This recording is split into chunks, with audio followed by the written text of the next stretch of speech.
जय हिंद दोस्तों। आज के इस इम्पॉर्टेंट लेक्चर में हम सभी डिस्कस करेंगे 30 जनवरी 2026 के डेली करेंट अफेयर्स को। तो आप इस पूरे लेक्चर को बहुत ही ध्यान से लास्ट तक जरूर देखिएगा। लास्ट में आपसे क्वेश्चन पूछा जाएगा जिसका आंसर कमेंट बॉक्स में बताना है। तो चलिए आज का पहला और इम्पॉर्टेंट क्वेश्चन डिस्कस करते हैं। पहला क्वेश्चन है, गणतंत्र दिवस परेड 2026 में सभी राज्यों में सर्वश्रेष्ठ झांकी का पुरस्कार किस राज्य को मिला है? तो इसका राइट आंसर हो जाएगा महाराष्ट्र। तो गणतंत्र दिवस परेड 2026 के सर्वश्रेष्ठ झांकी पुरस्कार देख लेते हैं। तो तीनों सेनाओं में भारतीय नौसेना के मार्चिंग दल को सर्वश्रेष्ठ मार्चिंग टुकड़ी चुना गया है। सभी राज्यों में महाराष्ट्र राज्य की जो गणेशोत्सव को दर्शाने वाली झांकी थी उसको सर्वश्रेष्ठ झांकी का पुरस्कार दिया गया है। दूसरा स्थान जम्मू कश्मीर की झांकी को मिला है और तीसरा स्थान केरल की झांकी को। विभागों और मंत्रालयों की श्रेणी की बात करें तो उसमें संस्कृति मंत्रालय की झांकी विजेता रही है। गणतंत्र दिवस परेड 2026 के बारे में भी डिस्कशन करते हैं। तो 2026 में 77वां गणतंत्र दिवस मनाया गया है। इसका आयोजन 26 जनवरी 2026 को कर्तव्य पथ पर किया गया था, यानी कि जो गणतंत्र दिवस परेड 2026 थी ये कर्तव्य पथ पर आयोजित की गई थी। गणतंत्र दिवस 2026 की थीम क्या थी? वंदे मातरम के 150 वर्ष। मुख्य अतिथि कौन थे? उर्सुला वॉन डेर लेन जो कि यूरोपीय आयोग की अध्यक्ष हैं, एंटोनियो कोस्टा जो कि यूरोपीय परिषद के अध्यक्ष हैं। तो ये दोनों मुख्य अतिथि थे इस परेड के। 2026 की गणतंत्र दिवस परेड में पहली बार 2 कुबड़ वाले बैक्ट्रियन ऊंट को भी शामिल किया गया था। इस परेड में पहली बार भैरव लाइट कमांडो बटालियन भी शामिल हुई थी। नेक्स्ट क्वेश्चन है, किस राज्य ने वर्ष 2026 को कृषि वर्ष के रूप में मनाने की घोषणा की है? आंसर हो जाएगा मध्य प्रदेश। तो मध्य प्रदेश की सरकार ने वर्ष 2026 को कृषि वर्ष यानी ईयर ऑफ एग्रीकल्चर के रूप में मनाने की घोषणा की है। अगर हम मध्य प्रदेश के कृषि क्षेत्र के बजट की बात करें तो 2 दशक पहले यानी आज से 20 साल पहले मध्य प्रदेश का जो कृषि बजट हुआ करता था वो 600 करोड़ रुपए था। अब ये बढ़कर के 27,000 करोड़ हो गया है। तो इसी को देखते हुए मध्य प्रदेश सरकार ने 2026 को कृषि वर्ष के रूप में मनाने की घोषणा की है। मध्य प्रदेश की भी बात कर लेते हैं। तो मध्य प्रदेश की राजधानी भोपाल है और गवर्नर हैं मंगू भाई पटेल। चीफ मिनिस्टर हैं डॉक्टर मोहन यादव जो कि बीजेपी के हैं। विधानसभा की यहाँ पर 230, लोकसभा की 29 और राज्यसभा की यहाँ पर 11 सीटें हैं। मध्य प्रदेश के नेशनल पार्क कई बार एग्जाम में पूछे जाते हैं। तो कान्हा किसली, बांधवगढ़, पैंच, सतपुड़ा, पन्ना, संजय डुबरी, माधव, वन विहार, फॉसिल, कुनो, ओमकारेश्वर और डायनासोर जीवाश्म जो कि धार जिले में है। तो ये मध्य प्रदेश के नेशनल पार्क हैं। जो कुनो नेशनल पार्क है ये भारत का एकमात्र नेशनल पार्क है जहां पर चीता पाए जाते हैं। तो ये सारी इंपॉर्टेंट जानकारी आप नोट कर लें। मध्य प्रदेश को टाइगर स्टेट के नाम से भी जाना जाता है। और नर्मदा नदी किस राज्य से निकलती है? तो ये मध्य प्रदेश राज्य से निकलती है। अगला क्वेश्चन है, भारत ने मेघालय के जीवित जड़ पुलों का नामांकन डोजियर किस वर्ष चक्र के लिए यूनेस्को को सौंपा है? आंसर हो जाएगा 2026-27 के लिए। तो देखिए दोस्तों, किसी भी देश में जब यूनेस्को विश्व धरोहर स्थल घोषित किए जाते हैं उससे पहले वह देश कुछ नामों को यूनेस्को को सौंपता है। तो भारत की तरफ से जो मेघालय राज्य के जीवित जड़ पुल हैं जिन्हें लिविंग रूट्स ब्रिज बोला जाता है तो उनके नाम को सौंपा गया है। यानी कि 2026-27 में इनको हो सकता है कि यूनेस्को विश्व धरोहर स्थल घोषित किया जाए। तो देखते हैं आने वाले समय में क्या होता है। तो भारत ने मेघालय के जीवित जड़ पुलों यानी लिविंग रूट्स ब्रिज का नामांकन डोजियर 2026-27 के लिए यूनेस्को को सौंपा है। दोस्तों, जो जीवित जड़ पुल या लिविंग रूट ब्रिज होते हैं इन्हें स्थानीय भाषा में जिंग कियंगजरी या ल्यू चराई सांस्कृतिक परिदृश्य भी कहा जाता है। ये पुल रबड़ के पेड़ों की जीवित जड़ों से बनाए जाते हैं और 500 वर्षों से अधिक पुराने हो सकते हैं। तो देखिए, जड़ों से इस प्रकार के पुल बनाए जाते हैं पहाड़ी क्षेत्रों में, मेघालय में। तो इन्हें लिविंग रूट ब्रिज बोला जाता है। तो इनके लिए ही यूनेस्को को इनके नाम सौंपे गए हैं कि इन्हें भी यूनेस्को विश्व धरोहर स्थल घोषित किया जाए। दोस्तों, ये जो लिविंग रूट ब्रिज हैं ये मेघालय के पूर्वी खासी हिल्स और जयंतिया हिल्स में पाए जाते हैं। ये संरचनाएं मानव और प्रकृति के बीच अद्वितीय सामंजस्य का प्रतीक हैं। 2022 में इन्हें यूनेस्को की अस्थायी सूची में भी शामिल किया गया था। यूनेस्को की बात करें तो इसका फुल फॉर्म होता है United Nations Educational Scientific and Cultural Organization. 1945 में इसकी स्थापना होती है। पेरिस, फ्रांस में इसका हेडक्वार्टर है। खालिद अल एनानी इसके महानिदेशक हैं। इसका उद्देश्य शिक्षा, विज्ञान, संस्कृति और विश्व धरोहरों का संरक्षण करना है। और भारत के नए यूनेस्को विश्व धरोहर स्थल डिस्कस करते हैं 2021 से 25 तक के। तो 2021 में धौलावीरा गुजरात को और रामप्पा मंदिर तेलंगाना को घोषित किया गया था। 2023 में शांति निकेतन जो कि पश्चिम बंगाल में है और होयसला मंदिर समूह जो कि कर्नाटक में है, इसे घोषित किया गया था। 2024 में मोइदम जो कि असम में है, इसको घोषित किया गया था। 2025 में मराठा सैन्य परिदृश्य को यूनेस्को विश्व धरोहर स्थल घोषित किया गया था। भारत के पहले सरकारी रजोनिवृत्ति क्लिनिक किस राज्य में शुरू किए गए हैं? तो ये महाराष्ट्र राज्य में शुरू किए गए हैं। दोस्तों, रजोनिवृत्ति क्या होती है? तो यह एक प्राकृतिक जैविक प्रक्रिया होती है जब महिलाओं में मासिक धर्म स्थायी रूप से बंद हो जाता है और वो गर्भ धारण करने में असमर्थ होते हैं, तो इसे रजोनिवृत्ति बोला जाता है। तो इसी के लिए महाराष्ट्र सरकार में सरकारी क्लिनिक शुरू किए गए हैं। तो महाराष्ट्र ने महिलाओं की शारीरिक और मानसिक स्वास्थ्य समस्याओं से निपटने के लिए भारत के पहले सरकारी रजोनिवृत्ति क्लिनिक शुरू किए हैं। ये क्लिनिक अस्पतालों और शहरी स्वास्थ्य केंद्रों में स्थापित किए गए हैं। तो इसमें रजोनिवृत्ति से संबंधित सहायता के लिए एक ही स्थान पर परामर्श मिल जाएगा, जांच हो जाएगी। इसके अलावा दवाएं और काउंसलिंग भी यहाँ पर उपलब्ध कराई गई है। महाराष्ट्र की बात करें तो 1 मई 1960 को इसकी स्थापना होती है। इसकी स्थापना के साथ एक और राज्य की स्थापना होती है जिसका नाम है गुजरात।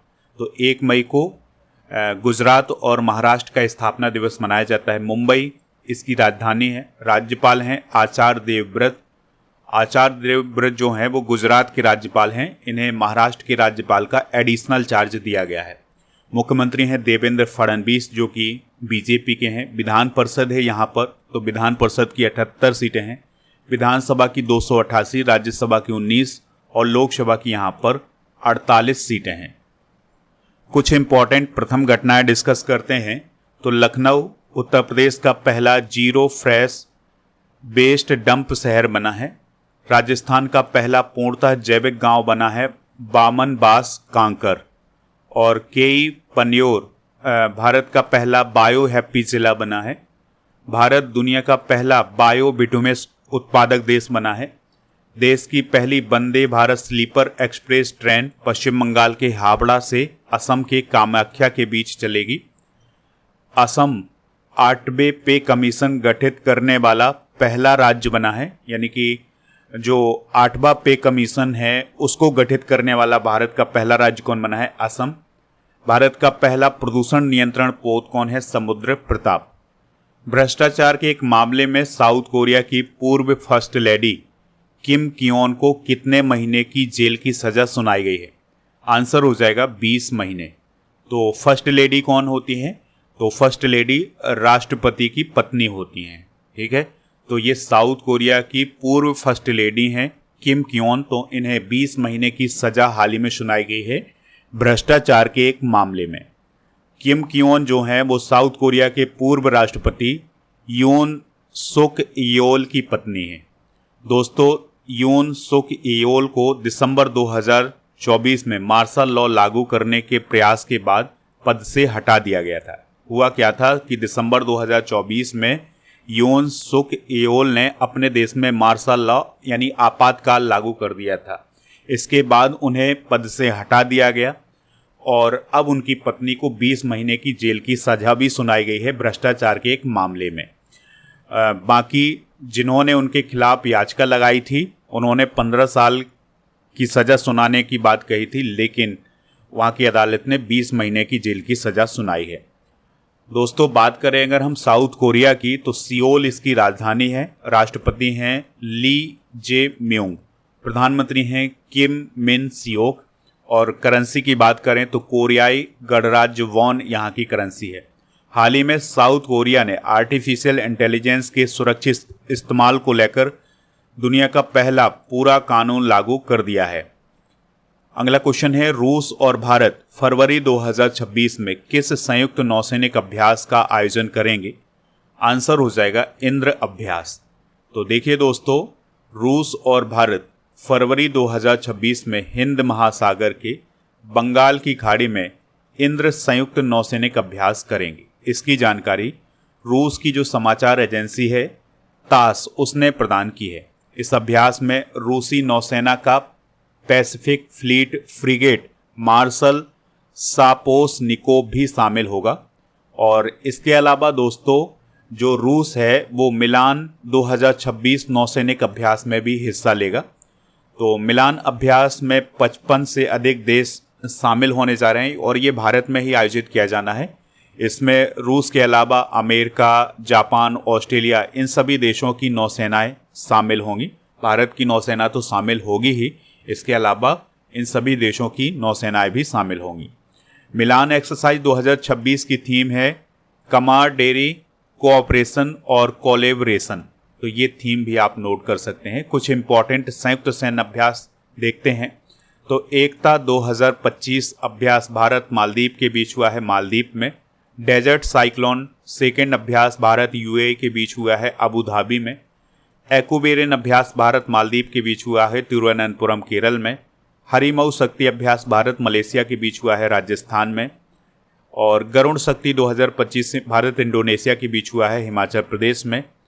और मित्र शक्ति 2025 भारत श्रीलंका के बीच बेलगावी कर्नाटक में। अजय वॉरियर अभ्यास भारत यूके के बीच हुआ था राजस्थान में महाजन फील्ड फायरिंग रेंज में। गरुण अभ्यास भारत फ्रांस के बीच हुआ है फ्रांस में। बिनबैक्स अभ्यास भारत वियतनाम के बीच हुआ है हनोई वियतनाम में। और ओशियन डेक्स अभ्यास भारत और ऑस्ट्रेलिया के बीच हुआ था उत्तरी प्रशांत महासागर में। अगला क्वेश्चन है, पुलिस अनुसंधान और विकास ब्यूरो यानी बीपीआरडी का 9वां राष्ट्रीय सम्मेलन किस शहर में आयोजित किया गया है? तो ये विशाखापत्तनम में आयोजित किया गया है। तो दोस्तों, आंध्र प्रदेश में पुलिस अनुसंधान और विकास ब्यूरो के 9वें राष्ट्रीय सम्मेलन का आयोजन विशाखापत्तनम में किया गया है। इसका उद्देश्य है जेलों में सुधार और कैदियों के बीच बेहतर बदलाव लाना है। और इसमें सभी राज्यों के डायरेक्टर जनरल यानी डीजी और इंस्पेक्टर जनरल यानी आईजी शामिल हुए थे। 2025 के कुछ इंपॉर्टेंट सम्मेलन डिस्कस करते हैं, जैसे विश्व आर्थिक मंच सम्मेलन 2026, ये 26 का है, ये दावोस स्विट्जरलैंड में आयोजित किया गया है। विश्व सरकार शिखर सम्मेलन दुबई यूएई में आयोजित किया गया है। G20 शिखर सम्मेलन 2025 जोहान्सबर्ग साउथ अफ्रीका में हुआ था। विश्व वैश्विक प्रौद्योगिकी शिखर सम्मेलन नई दिल्ली में हुआ था। और विश्व सतत विकास शिखर सम्मेलन नई दिल्ली में हुआ था। G7 शिखर सम्मेलन अल्बर्टी कनाडा में। नाटो शिखर सम्मेलन 2025 द हैग नीदरलैंड में। ब्रिक्स शिखर सम्मेलन 2025 रियो डी जेनेरियो ब्राजील में। और एससीओ शिखर सम्मेलन तियानजिन चाइना में आयोजित किया गया था। अगला क्वेश्चन है, भारत और इटली के वैज्ञानिकों ने किस राज्य में नए प्रकार के मशरूम की खोज की है? आंसर हो जाएगा उत्तराखंड। तो भारत और इटली के वैज्ञानिकों ने उत्तराखंड के बागेश्वर जिले के ओक वनों में हेमिलेसिनम इंडिकम नामक एक नए प्रकार के मशरूम की खोज की है। और ये मशरूम पहली बार भारत में पाया गया है। और आपको याद रखना है कि यह खोज 2600 मीटर से अधिक की ऊंचाई पर की गई है। 2025 की कुछ महत्वपूर्ण खोजें आपको याद रखना है। तो लिथियम भंडार की खोज राजस्थान में नागौर जिले के डेगाना क्षेत्र की रेवंत पहाड़ियों में हुई है। फ्रांस के वैज्ञानिकों ने एक दुर्लभ रक्त समूह की खोज की है जिसका नाम है ग्वादा नेगेटिव या जी नेगेटिव। दुर्लभ ब्लू पिंक गिल मशरूम की खोज तेलंगाना में हुई है। दुनिया के सबसे अनोखे ब्लड ग्रुप CRIB की खोज बेंगलुरु में हुई है। दुनिया का सबसे बड़े सांप की खोज अमेजन वर्षावन में हुई है। ऑटिज्म से संबंधित मस्तिष्क गतिविधियों की खोज इजराइल में हुई है। वेंडेड रॉयल तितली की खोज त्रिपुरा में हुई है। और 90 मिलियन वर्ष पुराने डायनासोर की खोज अर्जेंटीना में हुई है। किस राज्य की पुलिस को राष्ट्रपति पुलिस कलर सम्मान 2026 से सम्मानित किया गया है? आंसर हो जाएगा सिक्किम। तो सिक्किम पुलिस को उसकी उत्कृष्ट सेवा और उसकी प्रोफेशनल क्षमता और कर्तव्य निष्ठा के लिए राष्ट्रपति पुलिस कलर सम्मान से सम्मानित किया गया है। यह सम्मान भारत के पुलिस बलों को दिया जाने वाला सर्वोच्च सम्मान माना जाता है और सिक्किम आज़ादी के बाद यह सम्मान पाने वाला भारत का 15वां राज्य बना है। सिक्किम नॉर्थ ईस्ट का तीसरा राज्य बना है जिसे ये सम्मान मिला है। सिक्किम की बात करें तो गंगटोक इसकी कैपिटल है। प्रेम सिंह तमांग जो हैं वो चीफ मिनिस्टर हैं, गवर्नर हैं ओम प्रकाश माथुर। सिक्किम भारतीय राज्यों में सबसे कम आबादी वाला और दूसरा सबसे छोटा राज्य है। सिक्किम पूर्वी हिमालय का हिस्सा है। दुनिया की तीसरी सबसे ऊंची चोटी कंचनजंगा सिक्किम राज्य में ही स्थित है। किस देश ने विक्टोरिया बेकहम को night of the order of art and letters की उपाधि से सम्मानित किया है? आंसर हो जाएगा फ्रांस। तो फ्रांस के संस्कृति मंत्रालय ने विक्टोरिया बेकहम को night of the order of the art and letters की उपाधि से सम्मानित किया है। अगर हम विक्टोरिया बेकहम की बात करें तो वह एक प्रसिद्ध फैशन डिज़ाइनर, गायिका और बिजनेस वूमेन है। उन्होंने अपने एक लग्जरी फैशन ब्रांड को भी लॉन्च किया है जिसका नाम है विक्टोरिया बेकहम। कुछ इम्पॉर्टेंट पुरस्कार डिस्कस करते हैं, जैसे फ्रांस का सेबेलियर पुरस्कार 2025 थोटा थरानी को दिया गया था। लोक नायक फाउंडेशन साहित्यिक पुरस्कार 2025 वेलमाला सिमन्ना को दिया गया था। कैप्टन आर मिलर पुरस्कार सोनाली घोष। मौलाना अबुल कलाम आज़ाद राष्ट्रीय पुरस्कार 2025 मोहम्मद लतीफ़ खान। शास्त्र रामानुजन पुरस्कार 2025 Alexander Smith. Business line change maker award 2025 DRDO। राष्ट्रीय लता मंगेशकर पुरस्कार 2025 सोनू निगम। राष्ट्रीय लता मंगेशकर पुरस्कार 2024 शंकर एहसान लॉय को दिया गया था। तो ये थे आज के करंट अफेयर्स के क्वेश्चन। आप स्टडी करके ऐप को इंस्टॉल कर लें जिसका लिंक डिस्क्रिप्शन बॉक्स में दिया गया है। यहाँ पर प्रीमियम कोर्स वाला ऑप्शन मिलेगा जहाँ पर आपको लूसेंट जीके का कोर्स मिल जाएगा। इस कोर्स को आप अभी ज्वाइन कर सकते हैं। अभी इसमें ऑफर चल रहा है। रिपब्लिक 700 कूपन कोड यूज करना है तो आपको इसमें भारी छूट मिल जाएगी।